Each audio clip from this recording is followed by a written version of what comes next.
వారు మొదటిసారి ప్రభాకర్ అన్న మొదటిసారి శాసనసభకు వచ్చిండ్రు, మొదటిసారి మంత్రి అయిన అధ్యక్ష. కాబట్టి కొద్దిగా తొందరపడుతున్నారు. తొందరపడకండి అధ్యక్ష, చరిత్ర చాలా ఉంది. తప్పకుండా మా తాతలు నేతులు దాగినరు, మా మూతుల వాసన చూడండి అంటే కుదరదు. కేవలం క్రెడిట్ మాత్రమే మేము తీసుకుంటాం. మేము నాగార్జున సాగర్ కట్టినాం, శ్రీశైలం కట్టినాం, కానీ మొత్తం మిగతాయి మాత్రం అన్యాయం అంతా వేరే ఖాతాలో దోస్తామంటే కుదరదు అధ్యక్ష. బరాబర్ చెప్తాం. ప్రధాన ప్రతిపక్షంగా ప్రజల తరపున బరాబర్ లెక్కలు చెప్తాం. బరాబర్ కాంగ్రెస్ పార్టీ యొక్క ఏమేమి దురాగతాలు ఉన్నాయో అవన్నీ చెప్పవలసిన బాధ్యత మా మీద ఉన్నది. బరాబర్ చెప్తామని చెప్పి కూడా తెలియజేస్తా ఉన్నా అధ్యక్ష.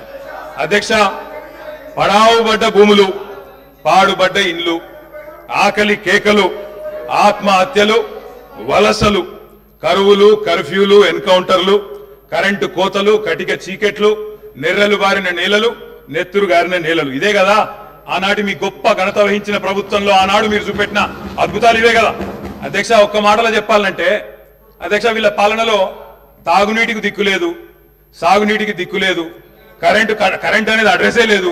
ఇక ఇది వీళ్ళ పాలన అధ్యక్ష. 50 ఏళ్ళు పరిపాలించి అధ్యక్ష, ఇక్కడ కూర్చున్న సభ్యులు ఆలోచన చేయాలి అధ్యక్ష. రాజగోపాల్ రెడ్డి గారు చేస్తున్నారు. నల్లగొండలో ఫ్లోరోసిస్ తప్ప ఏమిచ్చింది అధ్యక్ష వీళ్ళు?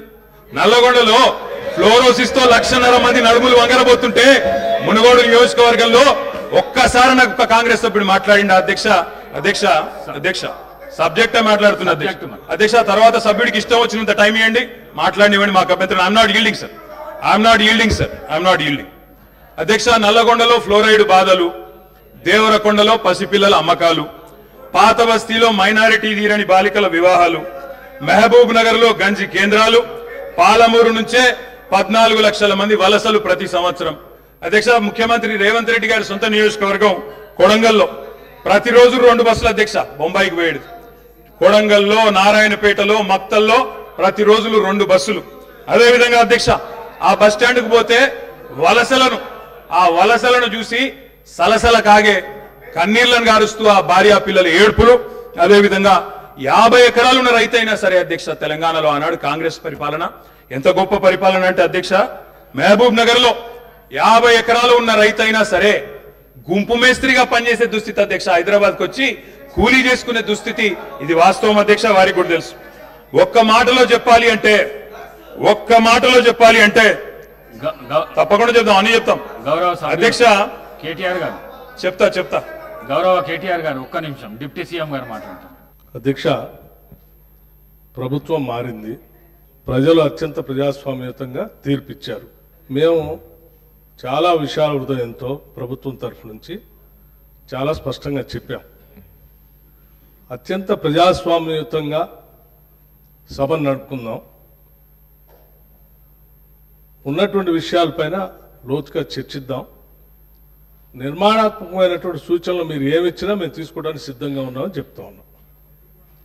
మొట్టమొదటి సమావేశం, మొట్టమొదటి రోజు వారు గవర్నర్ ప్రసంగం మీద ధన్యవాదాలు చెప్పే తీర్మానంలో కొంత పెద్ద మనసుతో ఈ ప్రభుత్వం చెప్పినటువంటి మాటలను స్వాగతిస్తున్నామనో, లేకపోతే అదే రీతిలో మనం ముందుకు పోదామనో అలా చెప్పుకుంటూ సభ నడిపించడం కోసం ప్రయత్నం చేయాలి. కానీ మొదలు పెట్టడమే వారు అసలు ఒక దాడి మొదలుపెట్టినట్టు మొదలు పెడితే ప్రభుత్వానికి తప్పనిసరి పరిస్థితుల్లో మీకు మేము అనుకున్నటువంటి ప్రజాస్వామ్యయుత సభ నడిపేదానికంటే మీకు సమాధానం చెప్పే కార్యక్రమంలో ఆ స్ఫూర్తి కూడా దెబ్బతినేటట్టుగా వారు మాట్లాడుతున్నారు. అది కరెక్ట్ కాదు.